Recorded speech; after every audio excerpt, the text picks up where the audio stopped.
Olá, alunos, tudo bem? Vamos então à nossa segunda unidade dessa disciplina, Ensino de Filosofia da Linguagem, Lógica e Ontologia. Vamos retomar de onde a gente parou na primeira unidade. No final da primeira unidade, eu disse para vocês que a teoria da proposição pressupõe que há uma relação, algum tipo de paralelismo entre aquilo que é a estrutura da linguagem e a estrutura da realidade. Vamos dar um passinho atrás e pensar o que acontece ao longo da história da filosofia. Se a gente olhar para a história da filosofia, e eu estou fazendo aqui grandes periodizações que obviamente admitem exceções e não são totalmente precisas, tá? Mas se a gente olhar para a história da filosofia, o que acontece ao longo dos 2.500 anos em que a filosofia existe é mais ou menos o seguinte. Na Grécia Antiga, na filosofia antiga e também na filosofia medieval, até mais ou menos o século XIV, o século XV, a disciplina fundamental, a pergunta fundamental da filosofia é a ontologia, é uma pergunta metafísica.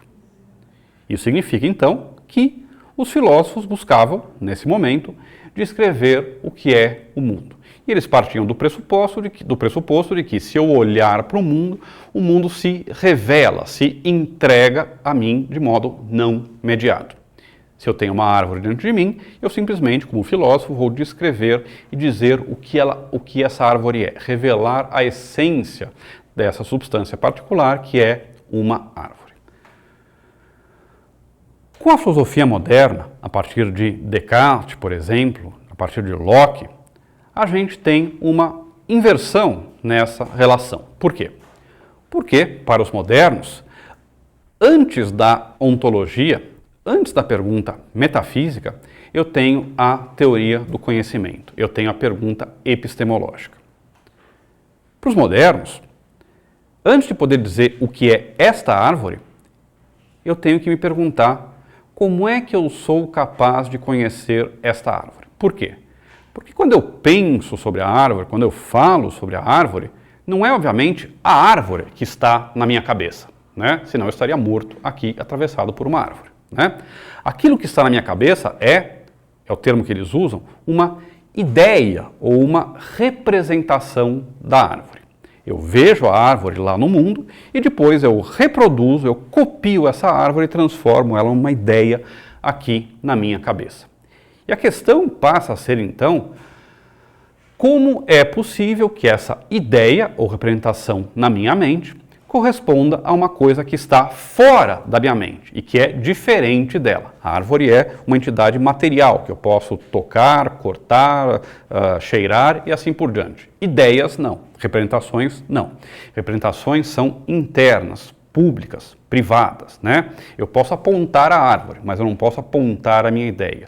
Eu posso fazer com que o outro tenha acesso à árvore, mas eu não posso fazer com que o outro tenha acesso à minha ideia.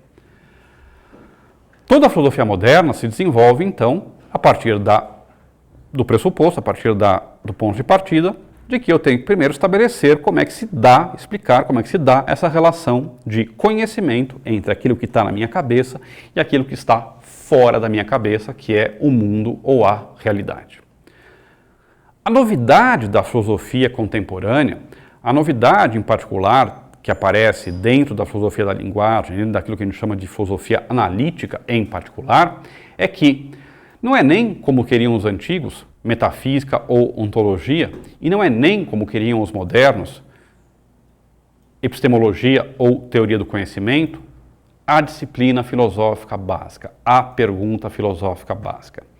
Para os contemporâneos, em particular para os filósofos analíticos, a pergunta básica é sobre a linguagem. Por quê?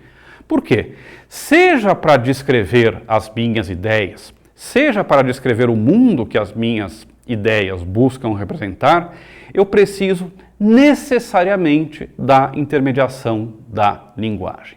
É a linguagem que me torna capaz de ter acesso à realidade e é a linguagem que me torna capaz de compartilhar as minhas ideias com os meus interlocutores, com as outras pessoas, com os outros sujeitos.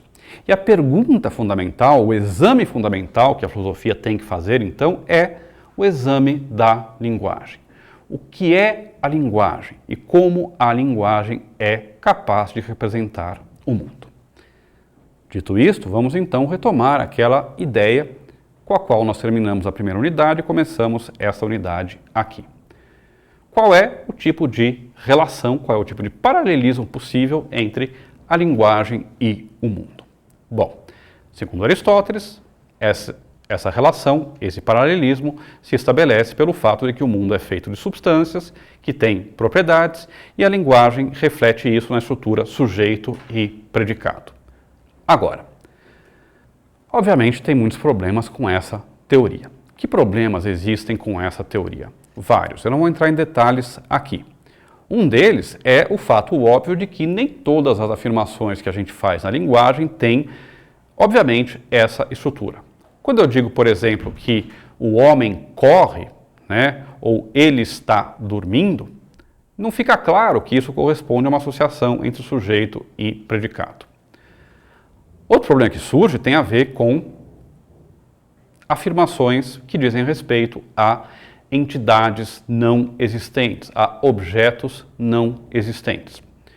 Se eu digo que a realidade é feita de substâncias e das suas propriedades, isso explica o significado de uma frase como a casa é amarela, porque existem casas que são amarelas. Mas se eu disser unicórnios têm um só chifre, bom, unicórnios não existem.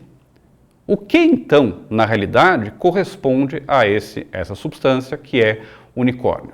O que corresponde a esse sujeito, que é, obviamente, o sujeito da minha afirmação, que é um unicórnio. Além disso, uma outra dificuldade tem a ver com o fato de que a cópula, o verbo é, o verbo ser, ou o verbo existir, que une sujeito e predicado, tem muitos sentidos diferentes. Bertrand Russell, por exemplo, apontou que a cópula aristotélica, o verbo ser aristotélico, corresponde a pelo menos 4 sentidos muito diferentes do verbo ser, do verbo existir. Corresponde, por exemplo, à identidade, né? 2 mais 2 é igual a 4. Corresponde à predicação, a casa é amarela. Corresponde à igualdade, né? A igual a A. E assim por diante. Tem muitos sentidos diferentes. Do ponto de vista lógico, isso é muito problemático. Por quê? Porque as inferências que envolvem esses termos são, elas próprias, equívocas. Elas têm muitos significados diferentes. Para resolver isso, aparece no final do século XIX um sujeito chamado Gottlob Frege, que vai propor uma nova teoria, que é a teoria mais aceita hoje em dia para explicar a estrutura da proposição, que diz que a proposição não é feita de sujeito e predicado, mas que ela é feita de uma estrutura abstrata que é composta de função e argumento. Como assim? Bom, uma função é, em matemática, uma expressão que tem um espaço vazio. Eu posso, por exemplo, criar uma função na qual eu digo a função associa a x o valor x mais 2. Tá? X representa um espaço vazio. Quando eu ponho 2 no lugar desse x, o meu resultado, aquilo que eu associo à minha função, é 4. Quando eu ponho 4 no lugar desse espaço vazio, aquilo que eu associo a uma função é 6. O resultado da minha função é 6. Então vejam, uma frase como a casa é amarela tem essa estrutura de função e argumento. Argumento é justamente esse espaço vazio dentro da função. Eu posso analisar a casa é amarela como sendo composta da seguinte estrutura. A, 3 pontinhos, é amarela. E aí, quando eu preencho o meu argumento com um certo valor, eu tenho um certo resultado. Se eu colocar casa, eu tenho como resultado que a casa é amarela. Se eu colocar cadeira, eu vou ter como resultado a cadeira é amarela. Mas eu posso também mudar essa análise e considerar como argumento, considerar como lugar vazio da minha função, o segundo item. Eu posso dizer a casa é 3 pontinhos. E aí eu posso preencher então esse lugar vazio com a casa é bonita, a casa é amarela, a casa é grande e assim por diante. E vejam, essa estrutura é aberta, ela é muito mais flexível que a estrutura aristotélica. Por quê? Porque eu posso criar inúmeras estruturas diferentes. Né? Eu posso ter, por exemplo, estruturas em que há 3 lugares abertos. Eu posso dizer, João deve R$500 a Maria pela aposta que ele fez no bolão da Copa. Tá? Vejam quantos lugares eu posso preencher aí. Alguém deve alguma coisa a alguma pessoa por alguma outra coisa. Eu tenho 4 elementos diferentes aí. Essa é a teoria, essa é a resposta à pergunta inicial, então, qual é a estrutura geral da proposição. Bom, aonde é que isso tudo nos leva? Isso tudo nos leva ao fato de que há uma relação íntima entre linguagem e ontologia, que eu vou explorar agora na próxima unidade.